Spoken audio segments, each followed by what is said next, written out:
You're watching KansasCityAfterHours.com. I'm Darron Story, and I am happy to be here with my favorite people in the restaurant and bar business, because he's more than just a proprietor. He's a mixologist. He's all world. He's Ryan Maybee. Ryan, how you doing? I'm good. Good Thanks. to see you.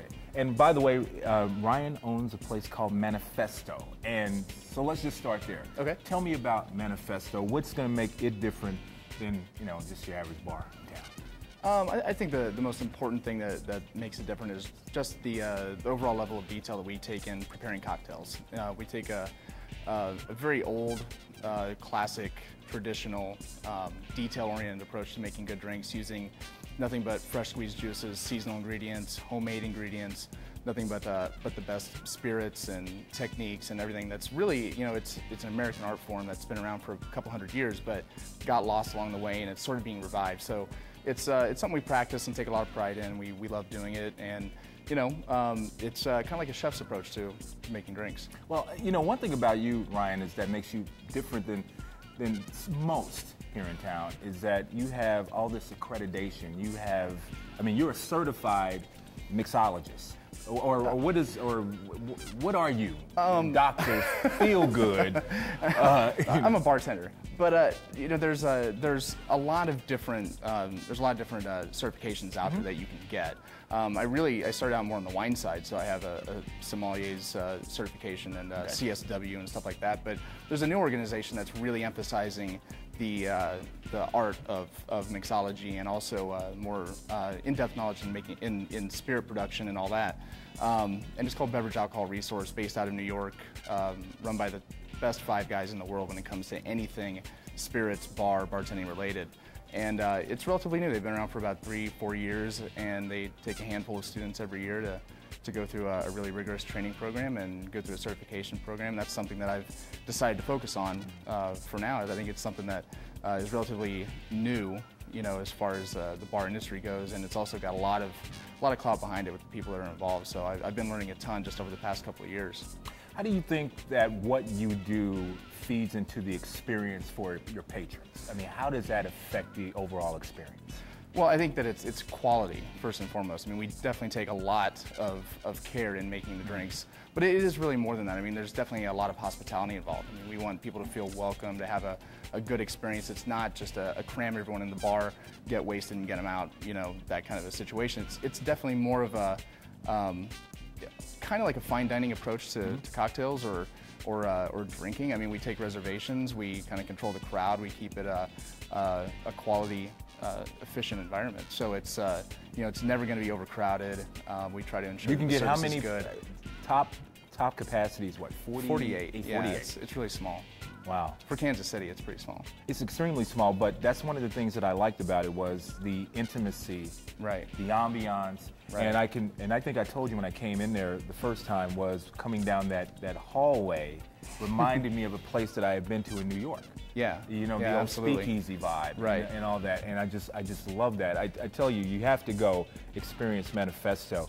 But let's go back to the drinks themselves. And there's a wide array. You have some wonderful names for some of your drinks, very creative. Yeah.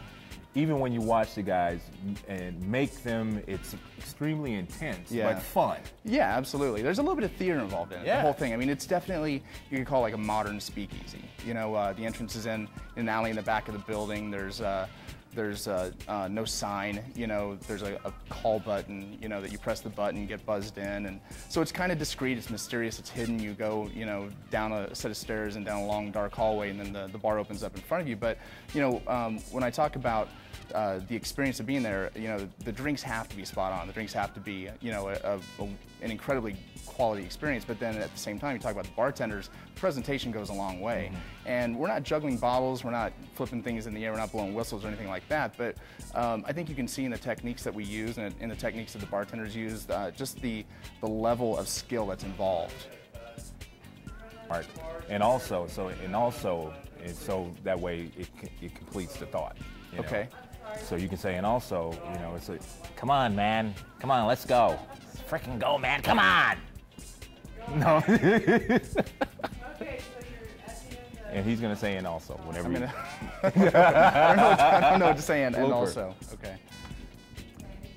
So there's a certain amount of theater involved with the guys also bartending, correct? Yeah, yeah. There's also it's visually stimulating as well as just going in there and having a drink. There's a lot to watch. I mean, the bartenders are hustling. They're working hard. It's kind of like watching a sushi chef. There's a lot of skill involved. I was thinking something else, but go on, finish your thought. I digress.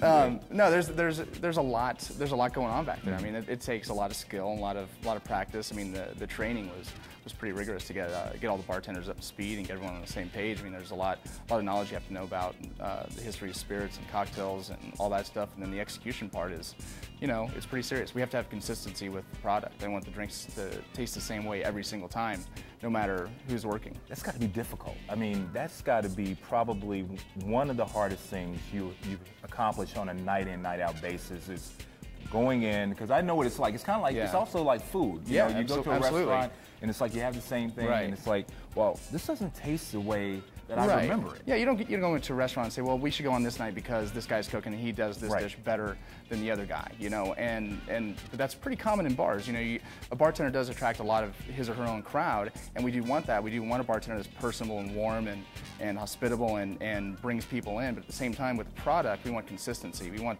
the drinks to be top-notch and balanced and consistent every single time, because that's really the focal point, Okay. Well, if you have not experienced Manifesto as of yet, it's at 1924 Main. And now, Ryan, I know you want reservations, but people can just stop by. Absolutely, yeah. Tell them how to get there, because if they just go to 1924 Main, they might miss it. Yeah, no, it's not exclusive at all. I mean, it's definitely open to everybody, and all you have to do is go around to the back door in the alley of 1924 Main, hit the call button.